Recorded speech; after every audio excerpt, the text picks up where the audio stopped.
Welcome to the Smart Driving Cars podcast. Thank you for joining us. I'm Fred Fishkin, along with the Faculty Chair of Autonomous Vehicle Engineering at Princeton University, Alain Kornhauser. And that's where we are today, Alain, in your office. Yeah, here we are. Fred and I Fred came to my class and we decided to do the podcast after my class. Might as well do it in my office. So we're here together on two different Zooms. My goodness, it's great to have bandwidth. And on top, in the latest Smart Driving Cars newsletter from The Atlantic, a piece by Connor Friedersdorf, headlined, Why Driverless Cars Are a Tough Sell. He asks readers for thoughts on self-driving cars. And on top, he has a quote from one reading, Our century-long love affair with all things automotive dooms the driverless concept to a niche market.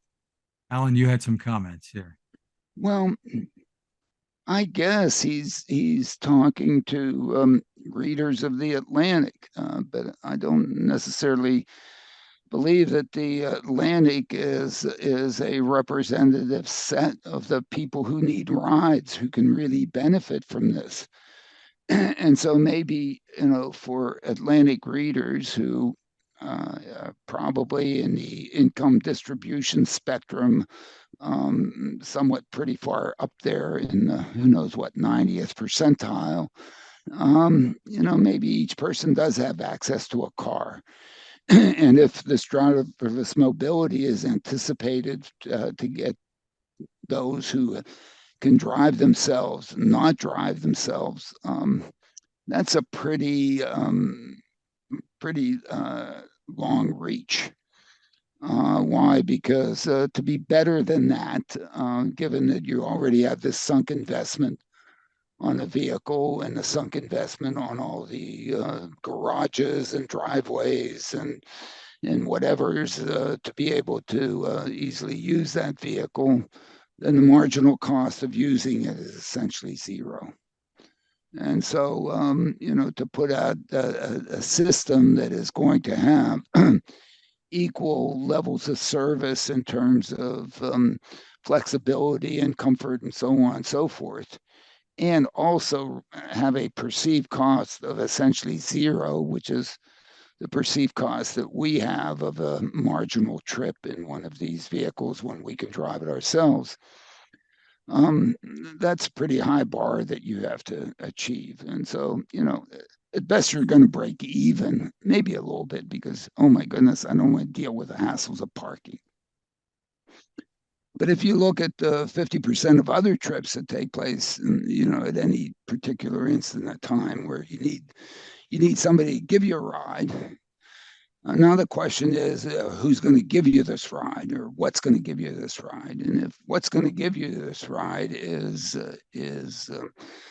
company XYZ that has driverless vehicles and happens to be off peak, when you have more of these driverless vehicles available to you at a drop of a hat, then they're probably going to offer you a pretty good level of service at a pretty low cost, which is likely a heck of a lot better than you even having your parents take you, or your children take you, or your friends take you, or whomever else you can bum a ride from.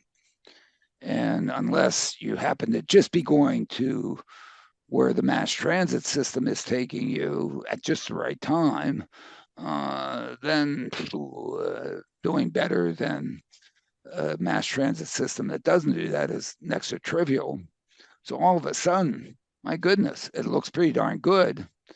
And the nicheness of this opportunity is not really niche, because essentially half the trips at any given point of time are trips for which people need somebody to give them a ride, take them to the store, take them to the bank, take them to the cello lesson, take them to basketball practice, take them to the game, take them across town to go visit a friend, take them, and then come pick them up and bring them home.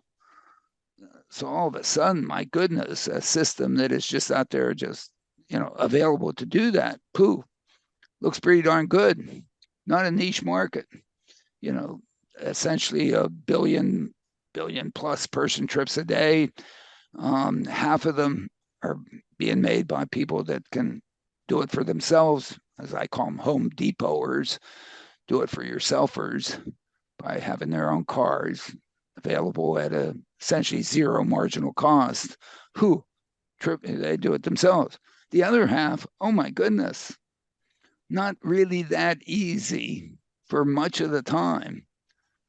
Boy, they're just waiting for this. So I completely disagree. I think the Atlantic, you missed it. Sorry. You're talking to the wrong folks. You're talking to the folks that, have so many cars in their garage, of course they're going to use it. But in the end, when these systems really work, guess what? Somebody's going to figure out this car. I mean, I got to park it. Where I'm parking it is actually not very close to where I'm really going. And whatever. And is there going to be a parking space? And then I got to drive it. And it's not going to be all this wonderful thing that one sees in the advertising of buying these vehicles. Oh my goodness. I mean, Land Rover or whatever. I mean, did you ever see a Land Rover ad in which the Land Rover is operating in an environment where most Land Rovers operate, which is in traffic streams and what? They're not out in the middle of nowhere and just backing up to the edge of a cliff. Whatever, never mind. They're not on the New Jersey Turnpike enough. I don't know. Whatever. We'll see. So I don't know. And there could be generational differences too that we're talking about over well, I guess time. It's generational. I mean, of course it's generational because these car companies have been beating into my head for how long, that my goodness, I can't be an appropriate member of society unless I have one of these things. And I guess the younger generation is probably rolling their eyes saying, I need what? Really? Are you kidding me? So yes, it's probably generational. Now maybe, through their wonderful advertising and their Madison Avenue folks and their Mad Men, they'll be able to convince them too. But look, when you really look at it, I mean, people need rides.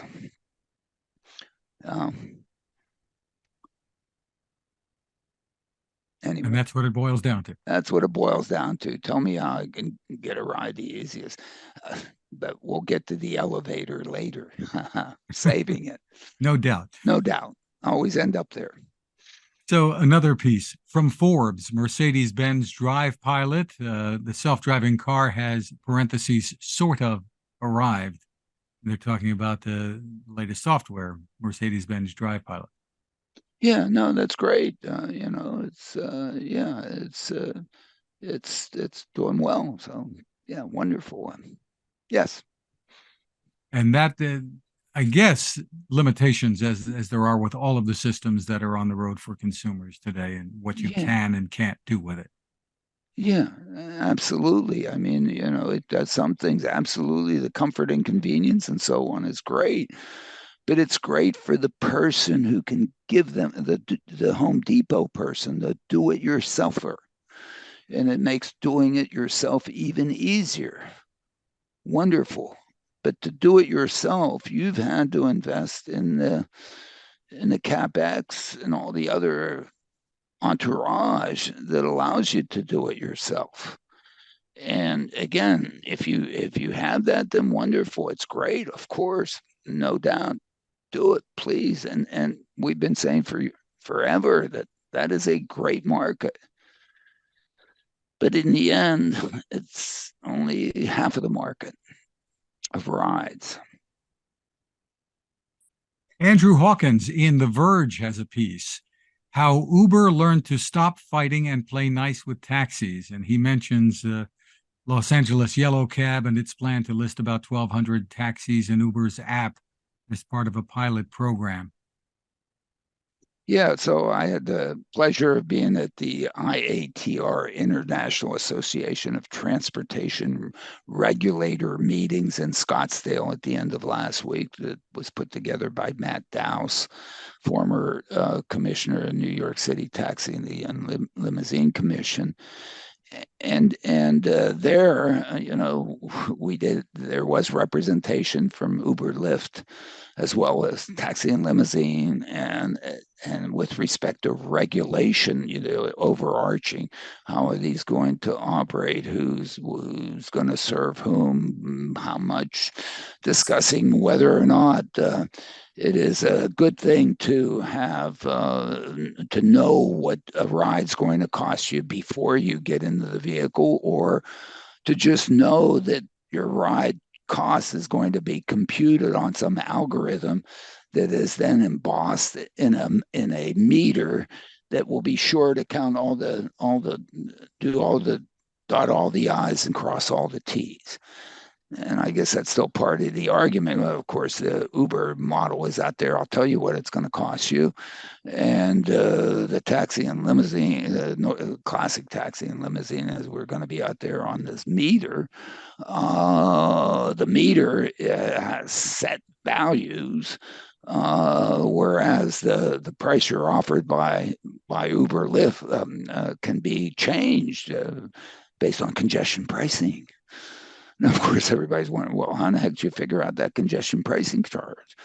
Oh my goodness! I mean, if everybody's coming out of the Swift concert, how could we possibly serve everybody? So therefore, what we're going to do is jack up the price so that only the rich get served, and the other ones, I don't know how they get served, I guess, or that maybe it's going to encourage a few more folks drivers to show up, so a few more folks get picked up.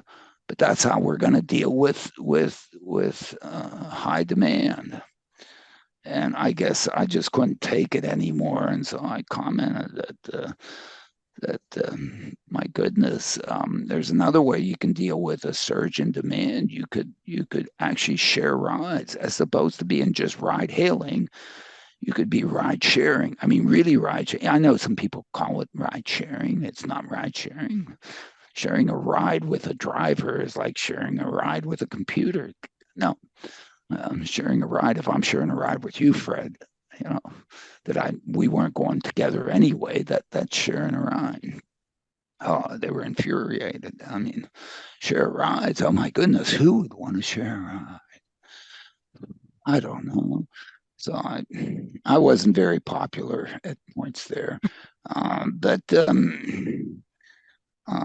me, that's how you handle peak demand. Okay, is you basically put more people in the vehicle, and it's amazing how little of that is. I think Lifty, and they try to tell, oh, because of COVID, nobody's going to want to get into the vehicle with you. Yet at the W, every time at least half the times when I got into the elevator, other people got in with me. And nobody refused to get in with me because, they were going to wait for the next elevator. Never mind. It wasn't pretty. But of course, I don't know how to behave, so it's my fault. We'll have more on what you had to say at Yeah, I'll the say more about conference in that just in a few minute. minutes. Yep. Yeah. So, the Teamsters Union, Alan, is urging NHTSA to deny an exemption for GM to build the Cruise Origin. And these are limited numbers anyway that they are planning to build under the exemption anyway.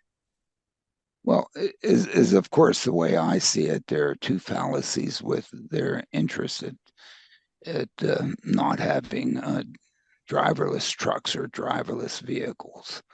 One is that on the driverless truck end, I mean, a truck driver does more than drive. Okay, and in fact, we've argued here that improving comfort and convenience of truck drivers is really important. Taking a driver out of a truck, the amount of potential additional work that you have to do to make that happen and happen safely probably isn't worth it. Certainly not in the short run.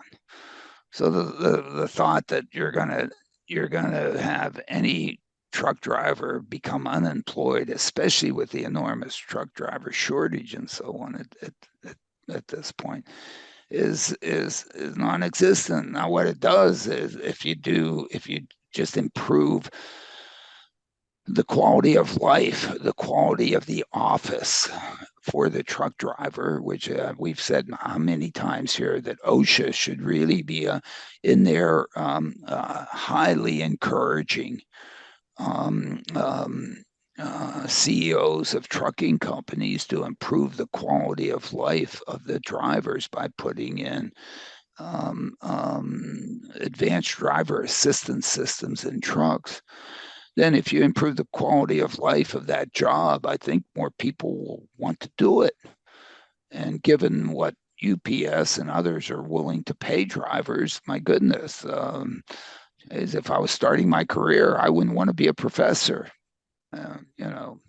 especially at a backwater university like Princeton. I mean, okay, but seriously, so in the end, in the trucking, but in the passenger area, then actually the amount of increased manufacturing activity and activity that and improvements in the economy and all that by people becoming more mobile and improving their quality of life and their ability to better get to jobs and things like that probably has the implication that in fact one will need more truck drivers, not fewer.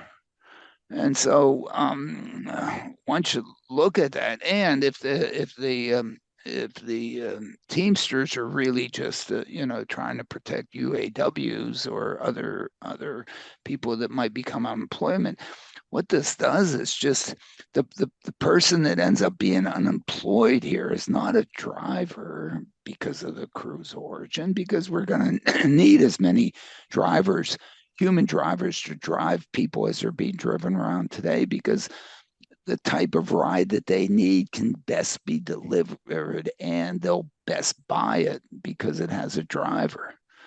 But the amount of other trips that currently disemploys parents, children, friends, associates, and so on, giving other people rides, those are the ones that won't have to do that anymore. And they're not in the workforce. So in fact, the net of all this, this technology, is more jobs. And also we can go through the argument of better jobs, and therefore should have this support of the unions. So I don't understand it, but of course, I'm just an academic. I'm just Ken. In your 51st year, isn't it? 52nd. 52nd now. I Wow. mean, 52nd. Well, 52nd at Princeton, it's 54,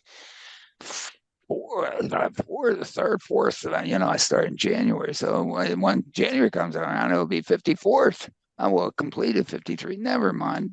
Don't remind me. People are going to say that guy could never find, the better job, which is true. I guess I couldn't. Alan, Tesla missed market estimates for third quarter deliveries, which came in at 435,059 vehicles, but said its target to deliver 1.8 million vehicles this year is unchanged. Wall Street investors kind of said, so what today, right after the numbers came out, and shares were up a bit anyway. Geez, I don't know. Again, I can't. This is not a recommendation one way or another. But if I had money, I'd be buying. Oh my goodness! Well, part of the I reason mean, was if one, I think they shut down I operations to don't be know able to where retool for the next vehicles I'm coming, on. including the Cybertruck, right? Yeah, I don't know. Alan, you have I look at the prospects for that company as my goodness, in a quarter in which you basically realign your manufacturing processes to build the next generation of one vehicle and the first generation of a second vehicle, and you know you didn't quite make the numbers that somebody thought you were going to make if you were just doing the old stuff. seems like a very small price to pay to modernize. And this is Tesla modernizing, as I'm saying. Not, I mean, they're just they're fresh on the block, and they're already modernizing. And unless a Cybertruck ends up being an Etzel, only watch out. And if it turns out to be a Ford F-150, I mean, I don't know, but who am I? I'm, again, just an academic in the Department of Operations Research and Financial Engineering. I don't know. There you go again. Without two nickels to rub together. So what can I tell you? Cry for me, please. Alan, you have a comment on Microsoft announcing a new feature, an AI companion that it's calling CoPilot. I mean, For those who know Alan's history. Yeah, I mean, what is it now? Let's see, it must have been 1995 or something like that, when we were trying to figure out what to call our turn-by-turn navigation system, when we were sort of on the bleeding edge of that stuff. And I don't know, I I wanted to call it Guiding Angel. Can you imagine if we would have really called it Guiding Angel? I mean, maybe I could have been a hit on the Barbie movie of that era, but otherwise, I mean, what a bad name that. But I always thought, yeah, Guiding Angel here. As I'm driving, I don't want to get lost. I want to be able to get back home and things like that. I just thought, can you imagine what the heck was the matter with me, Fred? I was pushing for Guiding Angel, and I guess everybody else around me. Finally, I don't know, somebody, I don't know who said CoPilot, and we said, bam.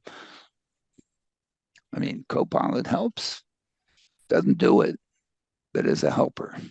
And that's really what these things do. And I've loved the name ever since then. I think we trademarked it. I would hope we did. Maybe we didn't have enough money to trademark it, but I think we did. And when we sold the company to Trimble, I think, as I look at them, as they continue to market a turn-by-turn navigation product in the transportation industry, I think they have a little R on there in their CoPilot. And Microsoft is out there once again. I don't know. I think it's trademark infringement, but I don't have any association with the company anymore. I was put out the pasture. What is it now? 11 years ago. And so from the pasture, I'm just rolling my eyes. But anyway, CoPilot is a great name for things that help one in mobility. And May Mobility, our friends there, have announced their newest software release focused on rider-only operations, with plans to have services in a number of markets, including Ann Arbor, Arlington, Grand Rapids, and Sun City, and more, they're saying, coming for the end of this year, early next. We've seen the May Mobility folks in action. Yeah, and hopefully they will be able to do driverless. By the end of the year, they've been suggesting, they claim they're on target, and that's fantastic. The issue with driverless is that I guess I'm at the point, especially after being in Scottsdale riding around, and in San Francisco riding around, Waymo and Cruise, I don't think they're faking it. They're doing it. And for driverless, you have to do it. You can't fake it. Not suggesting it in any sense of mobility, but and it'd be nice to have a third entity out there actually doing it, and doing it safely. First of all, it has to be necessary condition. It has to be safe. Not safe, don't even bother. Don't show up, please. You're going to hurt everybody as well as yourself. But that's the opportunity for mobility, is to be able to deliver high quality mobility affordably.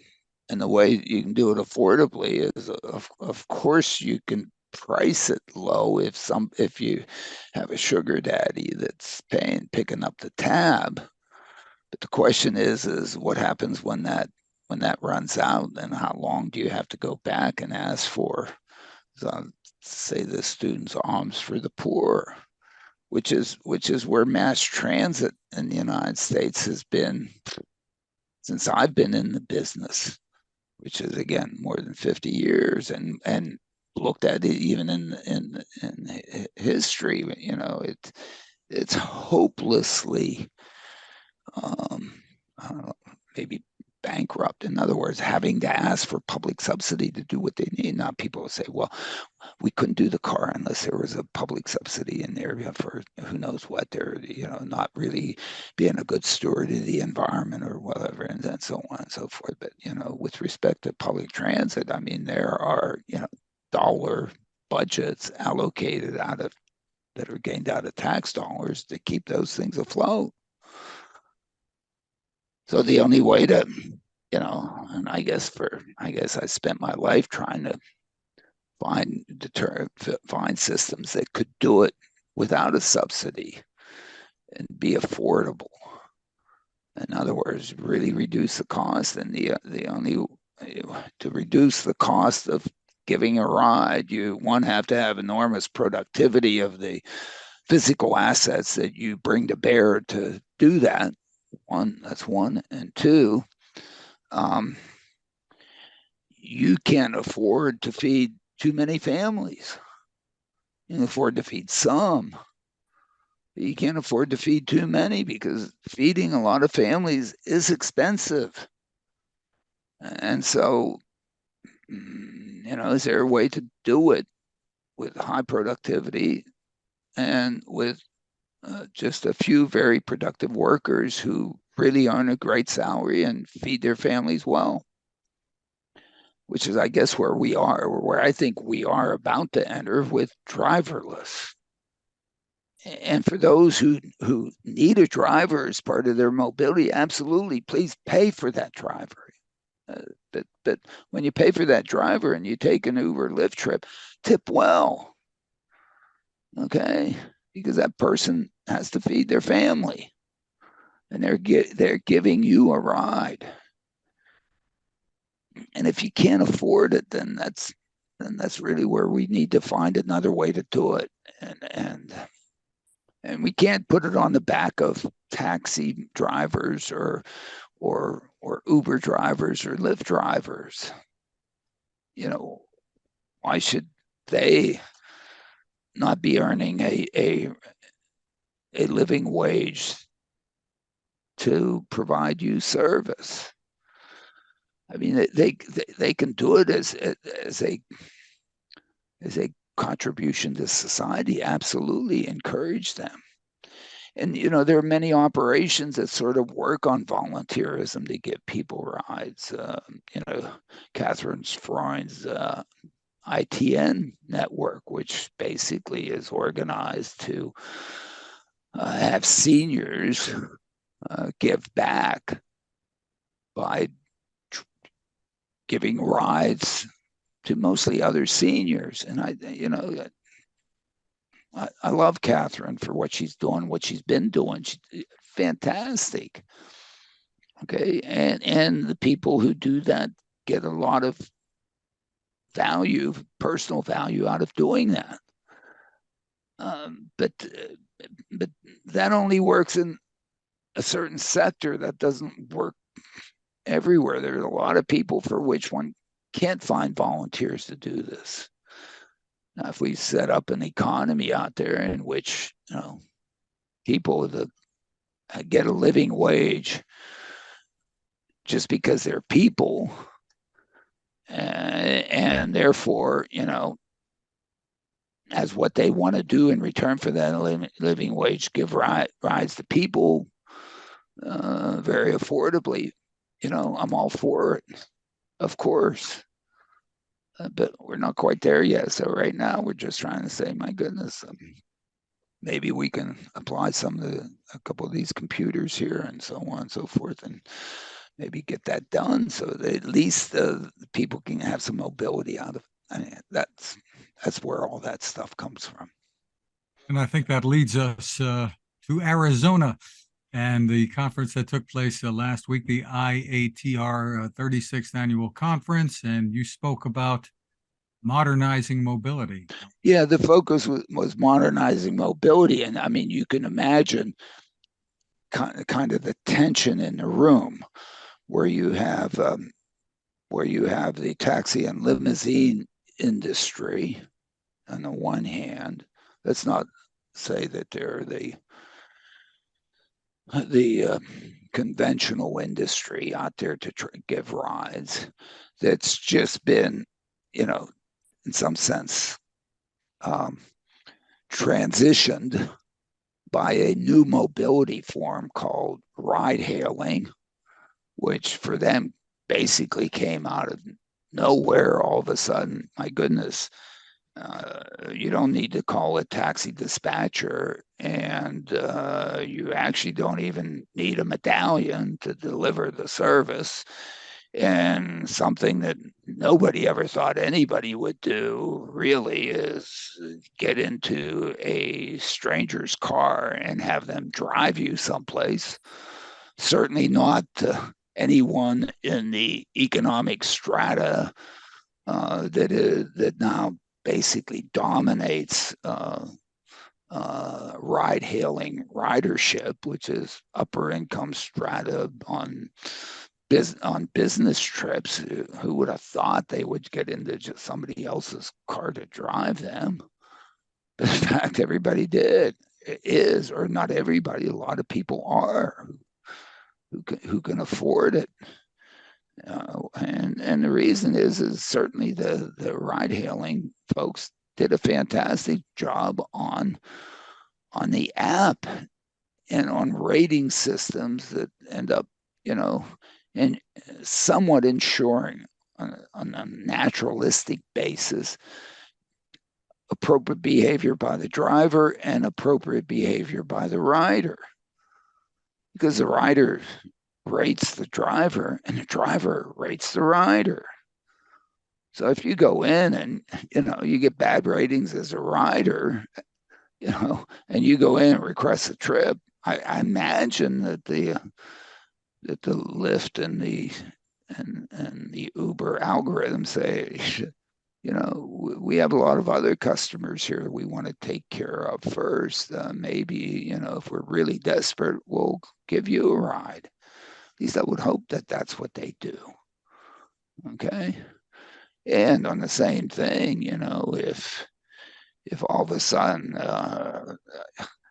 seems to me every time I use these things, I don't get anybody that has under 8 stars or something. I mean, or I know there's a limit of 5, okay, but I don't think I've ever had anybody.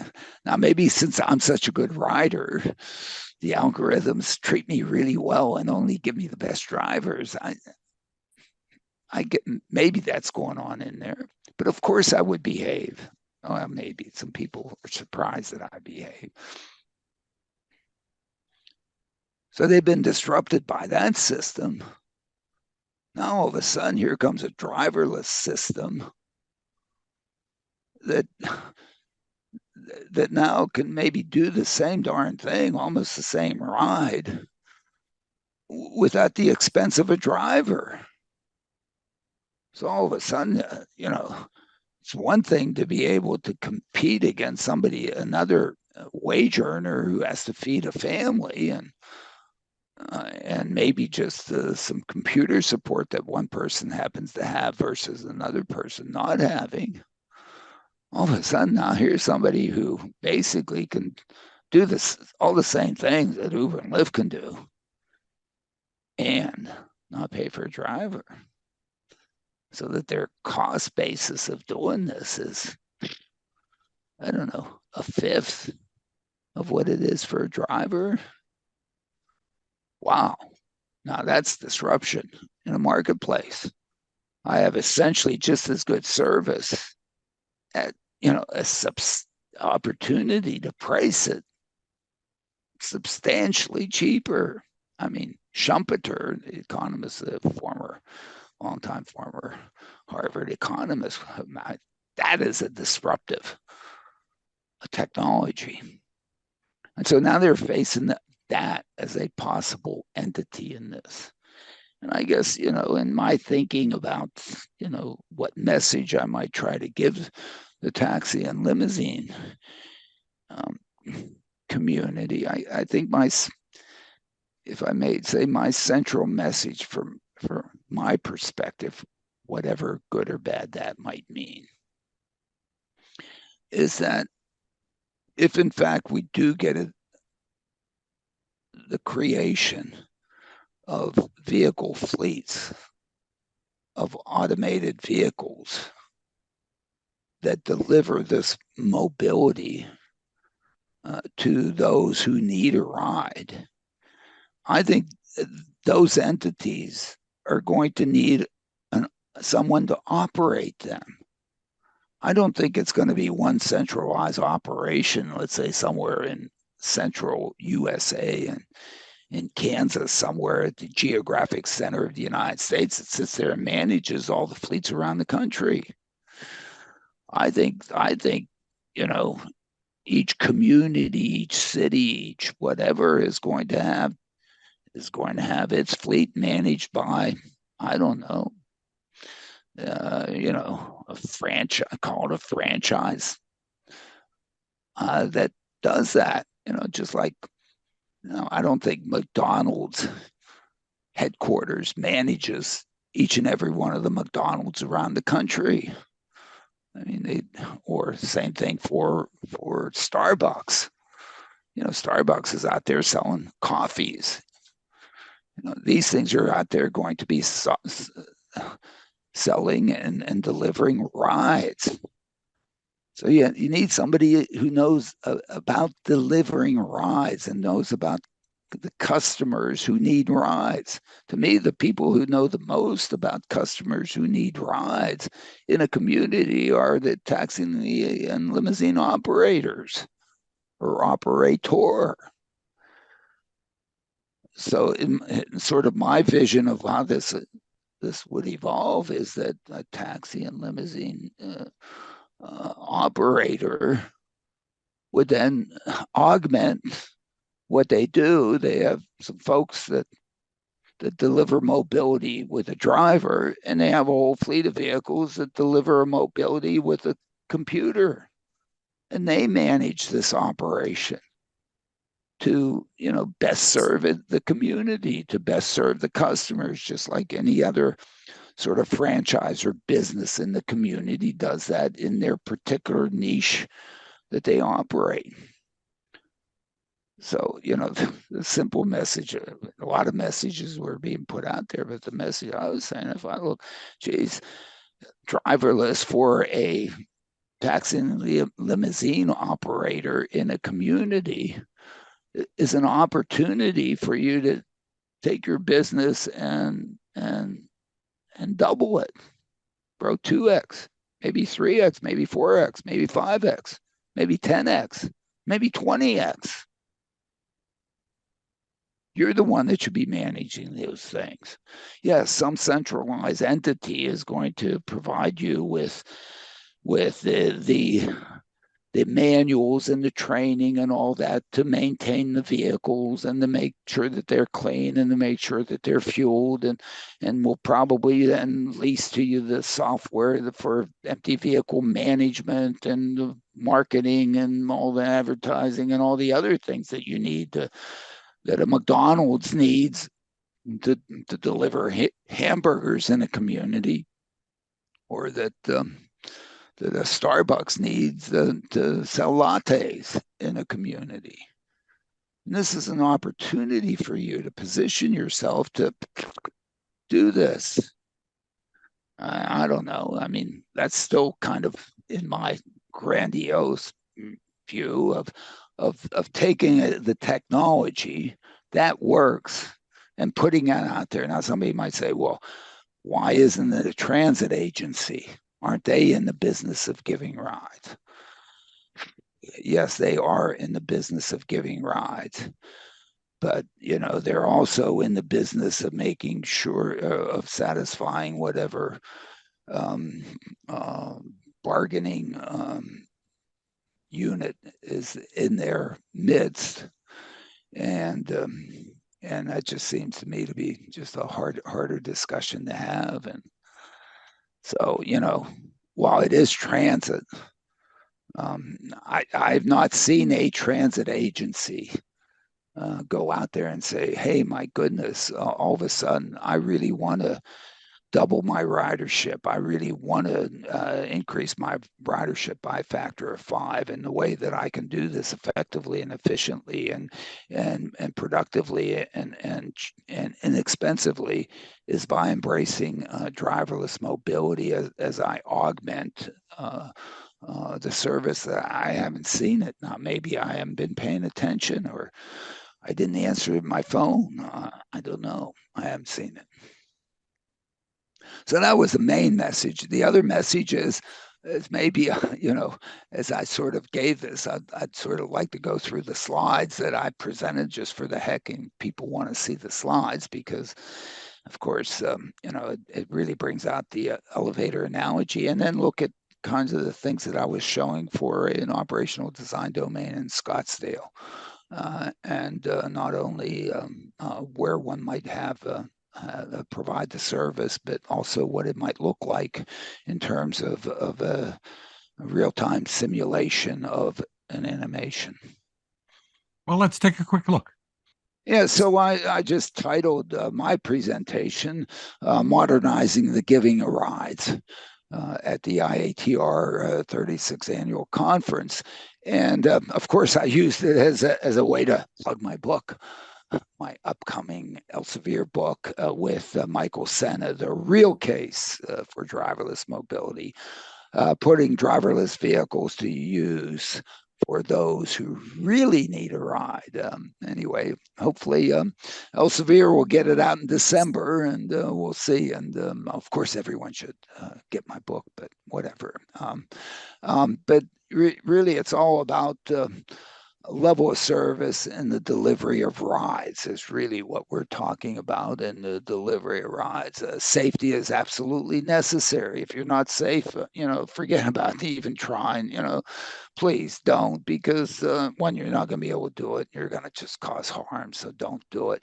And so safety is really a floor that enables a beginning. It's not really something that one wants to maximize. Of course, one wants to be absolutely safe, but this is an asymptotic type thing. And so, once you're safe enough, of course, you want to become safer, but that's not the key objective. I think affordability happens to be why, because it's fundamental economics minus 2, supply demand. And in fact, if I can make the thing more affordable, more people should want to take it. Another hand, that is equity, and again, the affordability leads to the equity because then I just make it available to more. And of course, if there's no hang up in terms of the technology doesn't care who it serves. And of course, the operator shouldn't care who it serves. So, and therefore, you should be able to serve everybody. Whereas, in today's mobility systems, when there's a person involved, there's some subtleties in there in terms of, well, do I really want someone who's can't really see with their dog in my car? What's the dog going to do in my car? I mean, well, I think if we have driverless vehicle, whatever the dog ends up doing in the car, we'll clean it. Okay. And it's much better to give you a ride just because you end up anyway. And sustainability, of course, but sustainability is no longer an argument because everybody that's thinking about any of these things is talking about doing them with electric vehicles. So and of course, the high quality, and the high quality means that the level of service of being able to go from an A to a B is such that, it's a high quality service going from an A to a B. And it's almost not any A to any B, but within a geo-fenced area, at least within any A to any B, or most of them. And so if we look at high quality rides and we look at the elevator, talk about a high quality ride. Okay, because all I need to do is show up at an elevator bank and the doors open and I get in, and my goodness, the darn thing is demand responsive because I might have had to push a button, but maybe I didn't even push a button. There was a vehicle waiting there, and whether it's push a button or push a phone or just a system that recognizes my presence and listens to me and say, hey, I need a ride. I mean, demand was 24/7. They're available 24/7. And, very few elevators in any place shut down overnight. Equitable, easy and inviting. It is easy and inviting. How much easier do you want it to? Once you show up here, you walk in. If somebody's in a wheelchair, they wheelchair in. If somebody is can't see very well, they can touch around. I mean, and some people might say, "Who?" a little crap, but it's I don't have to stoop down and be wedged in with a shoehorn and things like that. Really, I mean, it's amazing. Affordable. Well, it's free. I don't know any elevator to charge it, but there probably some. Why? Because it is so fundamental to making use of the real estate in which it has been implemented, that those that find charging mechanisms for that real estate say, sure, of course, it costs me more. It will cost me more to collect the money than me just paying for it because it's absolutely necessary. The really neat thing about elevators is they flex to serve peak demand. So it's sometimes during the day, man, a bunch of people get in there at the same time, or it stops along the way and picks up people to go in there with others. You say, oh my goodness, COVID. I mean, I can't get near anybody. Well, I don't know. Maybe. It seems to me that people get in the elevators with other folks. Maybe they hide their face and they put who knows what in fat and around there. But why? Because the alternative is the steps. Oh my goodness, you're kidding. So, people may not be everything they want, but whatever. And when I say it does require a little shoe leather, is because the elevators aren't at the front door or all the various front doors to a building. There may be various ways to get into the building, but people are brought into that to a particular area. They get in together. And so there are fixed points in the use one. Where's the elevator? You go to it, you get in, it opens the door, you get out, and you forget about it. That's how easy it is. And there's no reason why horizontally, if you're going from here to there, to there, you can't take this, stretch it so it's linear, and it looks exactly like an elevator shaft in a building. Or if you take this elevator scratch and scrunch it so it goes like that, it actually served any origin destination horizontally. So the analogy is completely there. So this is where we've come up with this move style mobility system, mobility opportunity, vehicle equity system. I'm telling you, we really had to work to be able to, use the acronym moves, but it's styled to provide elevator-like service horizontally, enhancing life throughout a community, that two-dimensional operational design domain, rather than linearly up and down, enabling viability to tall buildings. The analogy is essentially perfect. So this move style mobility is really aimed at providing fixed pickup and maybe discharge locations where service would be provided. And instead of the ride hailing, which basically can pick you up anywhere, but if one looks at the way ride hailing is currently implemented, if I'm at Newark Airport and want to get a lift home, I have to go to a designated location to get into the vehicle. And in some airports, it's been done exceedingly well, in which is very well defined places in which the vehicles pull up, and it's very efficient, as opposed to, just picking you up anywhere, triple parking, who knows what, while you get in and whatever. And I think that the two systems, the systems in Arizona and the systems in San Francisco, are making their job much more difficult to provide service that doesn't disrupt a bunch of things by saying they want to copy what Uber and Lyft can do in terms of ride hailing anywhere. I think that it would be better in the beginning to basically put locations in areas in which one doesn't have to exercise too much shoe leather to be able to get to and from those, to get there, so that there are vehicles waiting there. Just like when you go to an elevator bank, there's a elevator waiting with its door open, or one will come quickly to serve you. And so it's sort of, yes, it's not maybe as good of a level of service, but I don't know. To me, I think it's a much easier way to operate. Plus, it gives you the opportunity to share rides. So that if a vehicle is, as is shown here, a little operational design domain, which is about 12 or 15 square miles, in Scottsdale, these are the various locations. Well, once you pick this with respect to our modeling software, it then locates kiosks or locations for pickup sort of in the center of mass of the trips that it would serve, and creates such a network. I should point out, for us to do this, what did we do? We basically created a second life of the United States. In other words, we have where sort of everybody lives. We have where all the hospitals are, all the schools, all the churches, all the train stations, all the whatever generators.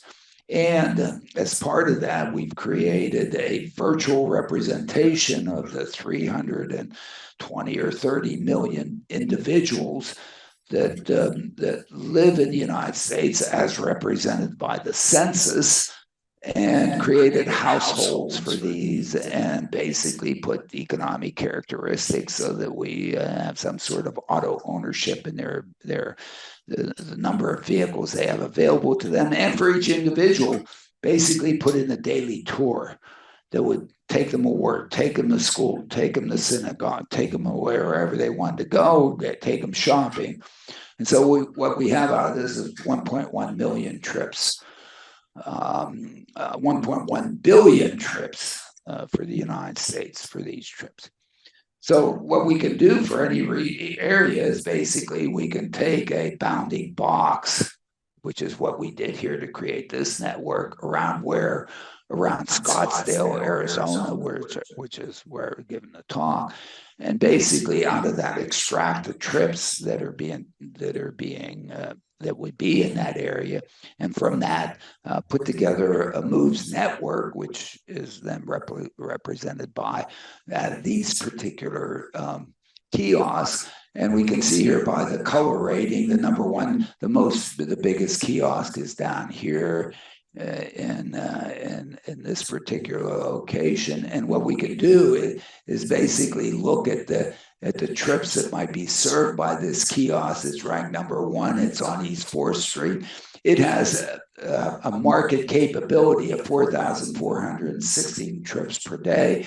We have here the cumulative distribution of the distance that those trips travel that could be served by this, and that cumulative distribution has that if we look here at the 50% point, that I think that the average trip length for that is quite small. It's less. It's around only about a mile that's associated with that. And actually, of the trips that they're very local trips that end up being served for that. And What we also have is when these trips occur by various types, other trips and work trips. Many of the other trips are school trips that originate from this by time of day. And of course, we can blow this up and make it look.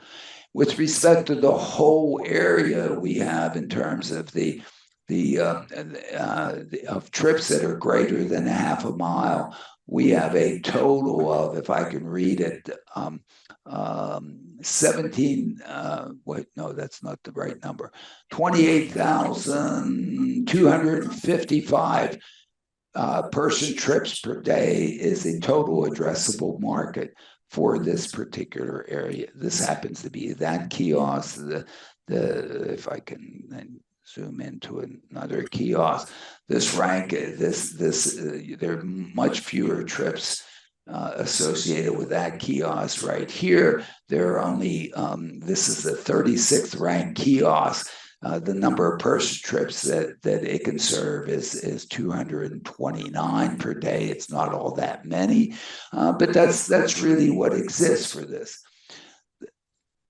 The routes here are basically the network of streets that one would use to go from this kiosk to any other kiosk.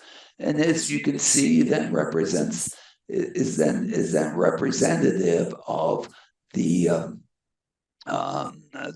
roads that would end up being used to then go to the other kiosks. So if we take the ensemble of all the routes from all the kiosks, we basically end up getting the network, which is these black lines that we see for that. That would be the streets that would be used by these vehicles. Now, of course, this network can be modified in case maybe some of these roads aren't as easy to use or aren't as safe as others. But this is an initial test to say this is the subset of streets. It's not every street, as we can see, the whole street system out there. We don't need to use these other streets. We only need to use these to be able to get to where we want to go. And the reason we divert ourselves around here, I think that's kind of one way, the other way, or something like that. I'm not sure exactly why that is, but anyway, that's how the network gets automatically generated out of this process. What we then do with this process is we then simulate the operation of this system throughout the day, because of course this has a distribution of demand.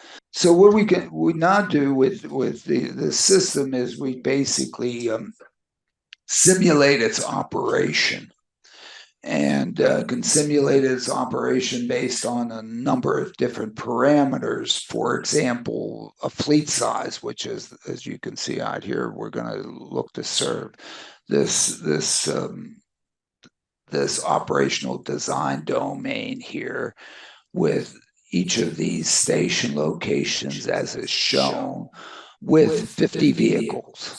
Okay, and what ends up being up here at the end of the simulation, what the performance has been in simulating 24 hours of giving rides on this thing. And what we see that for this, because of the socioeconomic location, a bunch of other things, and I think we said that the total addressable market here was something like 24,000 person trips per day type of thing. We're only going to serve basically 7,000 of those trips. And in attempting to, we think that on today, we're going to have basically 6,994 customers show up for service. It turns out that through the simulation, because this is the dashboard of the bottom line of running the whole thing, that we ended up serving only 5,579 of those people that needed trips. And the others, what happened was that because we have a service level constraint here, that if a person isn't served within 5 minutes, they get unhappy with us and they go away. we're in the process of changing that and say, okay, well, okay, let's just try to serve everybody. What how many people got the worst service and so on, because we know how well everybody, each one of these entities is served, because the simulation goes through each particular trips, loads them in a vehicle, has the vehicle wait around to see if there's any ride sharing and so on. It turns out for this that we have actually end up for the day having an average vehicle occupancy that's less than 1.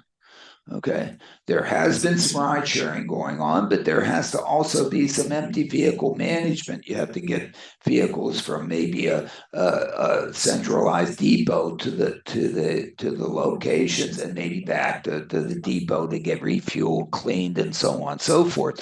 So all those empty miles end up being in there, as well as the loaded miles, so that the average vehicle occupancy only happens to be that. The vehicle miles traveled, we traveled, 12,245, of which 2,500 were empty and repositioning, because now people say, oh my goodness, you have vehicles going around empty.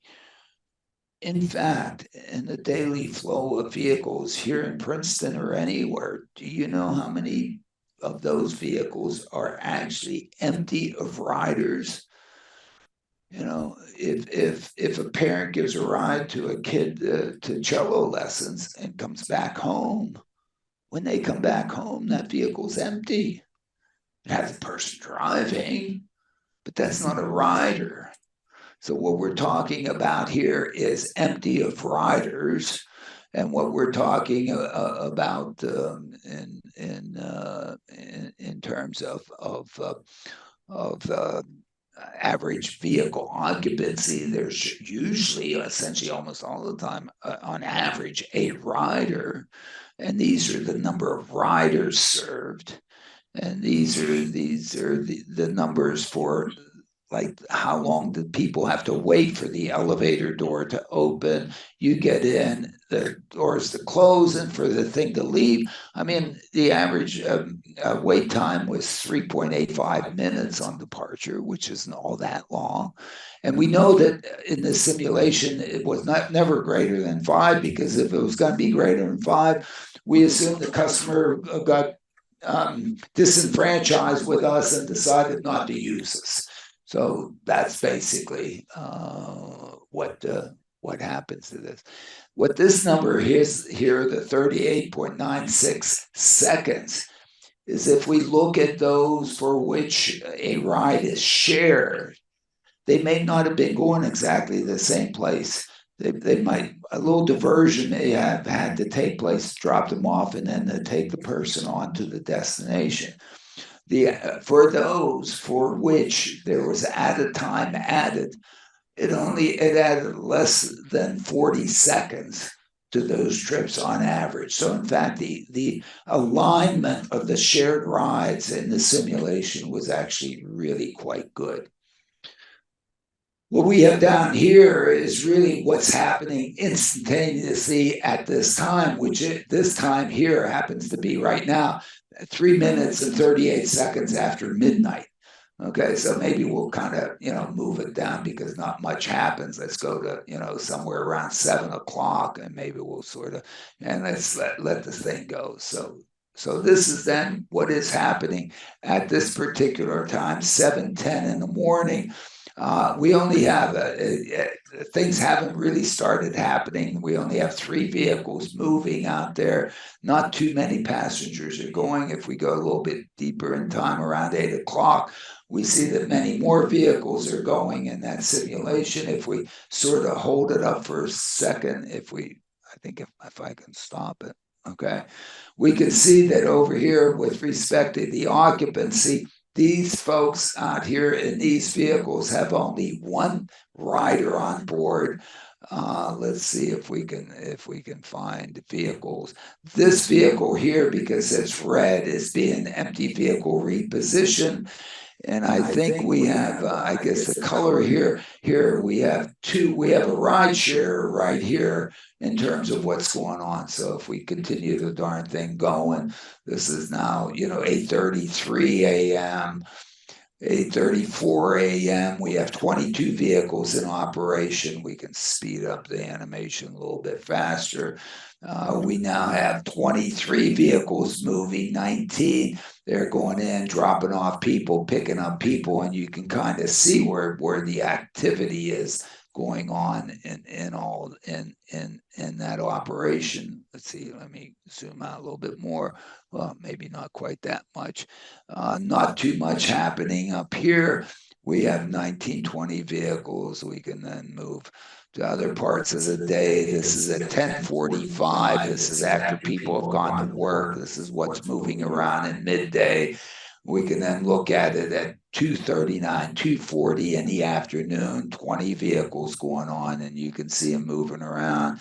Yeah, we can look at 6:35 in terms of lots happening down here. We have 40. We have almost all of our fleets in operation here. If we stop it, if I can, okay, we see some empty vehicles being repositioned. We see, if this is where there are the two passenger couple of vehicles around in here that have a couple of people that are operating, and basically we can kind of watch them operating, through 7 o'clock, and therefore we can take it, late. Come on out here.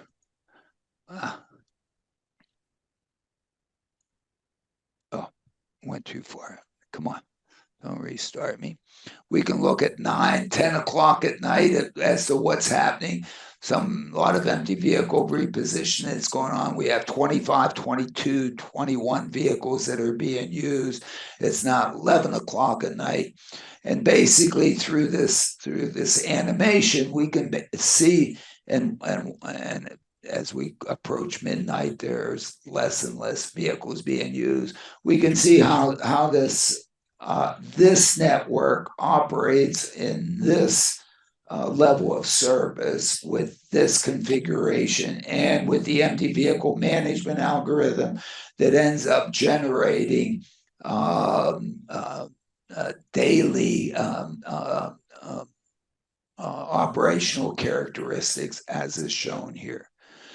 To us, one of the really interesting things of this is that with 50 vehicles, we ended up serving 5,579 person trips, which means on average, you can do the arithmetic very easily. There's slightly over 100 person trips per vehicle being used.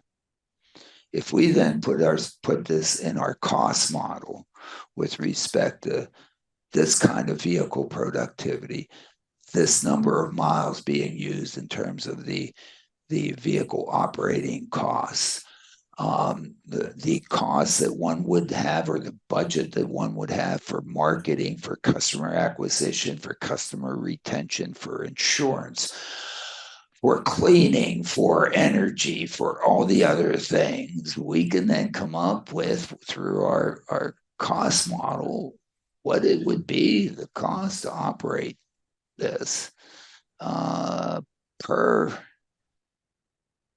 trip. And it turns out that if you get to be get around productivities of 100 person trips per day in areas such as this, Scottsdale, I mean, and you look at the kind of numbers that you would have in terms of nominal operating, you can serve these customers for something like $2.50 a ride. That's the cost of delivering this service.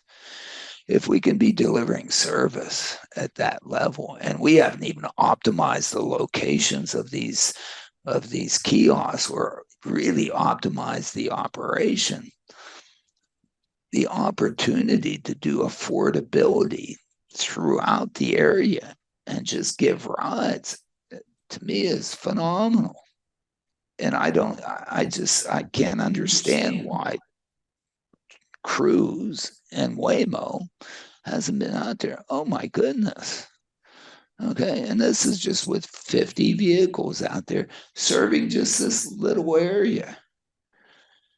And I think if you do that for the people that travel in there, which is not this is a small city, but it's not a trivial number. I don't know, what was the total addressable market? I've forgotten what it was, 24,000 person trips a day. Wow. And this is what we found in many communities. We found it in Trenton, we found it in Patterson, we found it in Newark, we found it in we found it in San Francisco. San Francisco, you have the opportunity to serve 2.1 million person trips a day. And the dynamics look similar. And so, you know, to scale up, instead of serving 12 square miles here, you serve 49 square miles there. Put a fleet of, 1,000 vehicles out there. You're gonna serve, and 1,000 vehicles at 100 per is just 100,000 of that 2.1 million that you need to have as customers on a daily basis. And you can be out there providing the service, I think. Anyway, that's where we are with all of our simulations and animations. And well, kudos to the team that put those simulations, the capability together, Alan. That's yeah. So Bryce Rasmussen, all my students, and Chris Dragomir, and and going back to Talal Mufti 10 years ago, who started all this stuff.